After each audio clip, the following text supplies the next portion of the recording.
আসসালামু আলাইকুম viewers, welcome back to my channel Bangla রান্নাঘর টিভির পক্ষ থেকে সবাইকে স্বাগতম জানাচ্ছি ভাপা কুলসি পিঠার রেসিপিটি দেখার জন্য। শীতের পিঠাপুলির আয়োজনে আজকের পর্বে আমি আপনাদের তৈরি করে দেখাবো খুবই মজার ভাপা কুলি পিঠা বা কুলসি পিঠা, যেটাই বলেন না কেন। এই পিঠাটি খেতে তো খুবই মজার। শীতের এই মৌসুমে একবার হলেও বাসায় ট্রাই করতে পারেন। আশা করছি রেসিপিটি ভালো লাগবে। কুলসি পিঠা তৈরি করার জন্য প্রথমে আমি ডোটা তৈরি করে নেব। এজন্য চুলায় একটি পাত্র বসিয়ে দিয়ে দিচ্ছি 3 কাপ পরিমাণ পানি।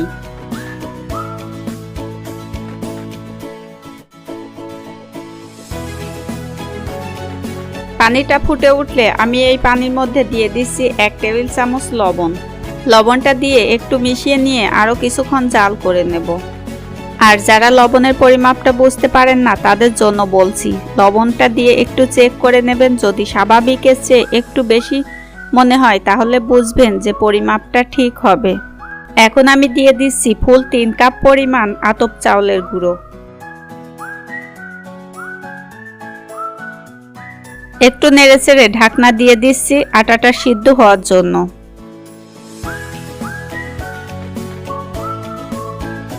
আর কিছুক্ষণ পর ঢাকনাটি উঠিয়ে নেড়েচেড়ে একটি পাত্রে ঢেলে নিচ্ছি।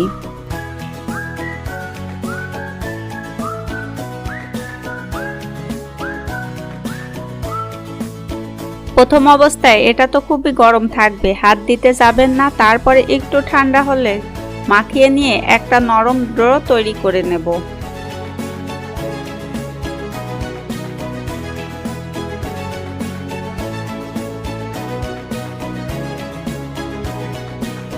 এবারে আমি ভেতরের পুরটা তৈরি করার জন্য প্রথমে আমি কিছু চাল আর তিল ভেজে নেব। এজন্য 1/3 কাপ চাল দিয়ে ভাজতে থাকবো। চালটা ভাজা হয়ে গেলে এর মধ্যে আমি তিলটাও দিয়ে ভেজে নিচ্ছি।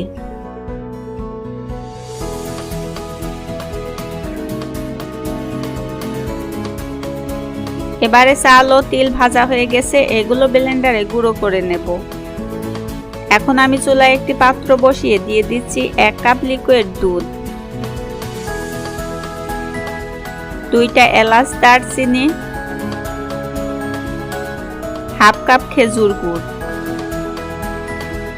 একটু নেড়েচেড়ে গুড়টা দুধের মধ্যে মিশিয়ে নিচ্ছি।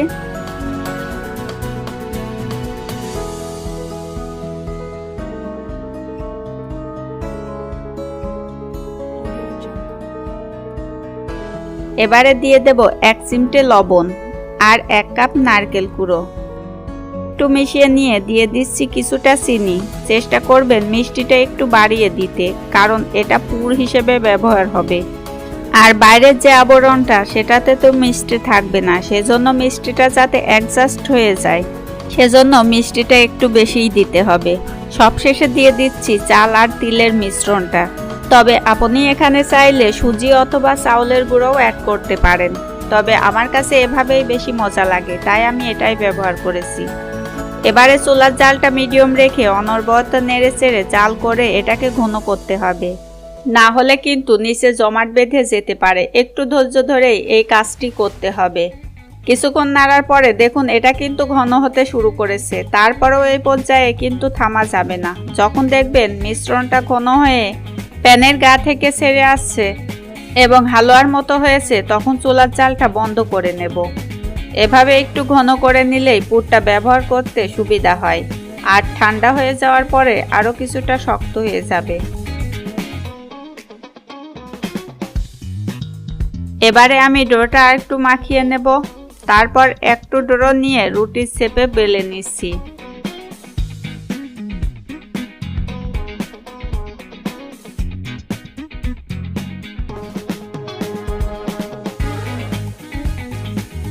এটাকে আমি একটা ছোট বাটির সাহায্যে গোল করে কেটে নিচ্ছি। এখন আমি পিঠা বানানোর ছাঁচ দিয়ে একটি পিঠা তৈরি করে দেখাচ্ছি। এখন আমি একটি পিঠা নিয়ে ছাঁচের মাঝখানে দিয়ে দিচ্ছি। তারপরে ভিতরে পুর ভরে 2 পাশ থেকে হাত দিয়ে চাপ দিয়ে এঁটে দিচ্ছি ভালোভাবে।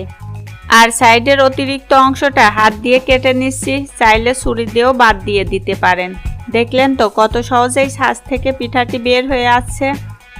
এভাবে আমি কিছু পিঠা তৈরি করে নেব।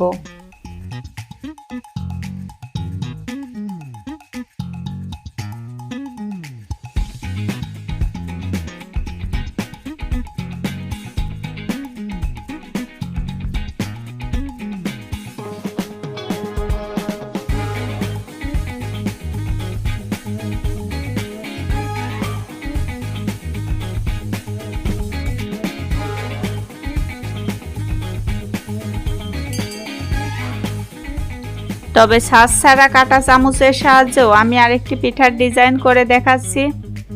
একটা রুটির টুকরো নিয়ে ভিতরে পুর ভরে সাইডের অংশটা এঁটে কাঁটা চামচ দিয়ে এভাবে দাগ কেটে দিলে সুন্দর আরেকটি ডিজাইন হয়ে যাবে। আর আপনি যদি আমার চ্যানেলে নতুন বন্ধু হয়ে থাকেন আর আমার রেসিপিগুলো যদি আপনার ভালো লেগে যায় তাহলে অবশ্যই চ্যানেলটি সাবস্ক্রাইব করে দিবেন। আর যারা অলরেডি সাবস্ক্রাইব করে দিয়েছেন তাদেরকে তো অসংখ্য অসংখ্য ধন্যবাদ।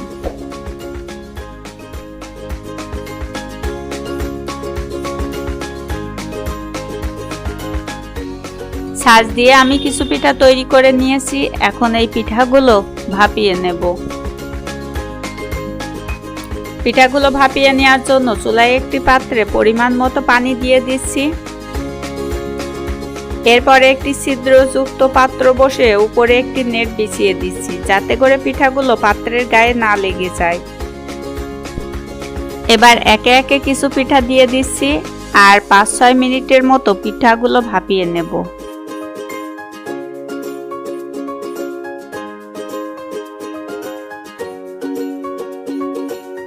ভাপা কুলসি পিঠা আমার একদম তৈরি হয়ে গেছে। এই পিঠাগুলো তো গরম এবং ঠান্ডা দুই অবস্থায় খেতে খুবই মজা লাগে। তো বন্ধুরা, কেমন লাগলো রেসিপিটি? ভালো লাগলে অবশ্যই আপনার মূল্যবান মন্তব্যটি কমেন্টে জানাতে ভুলবেন না।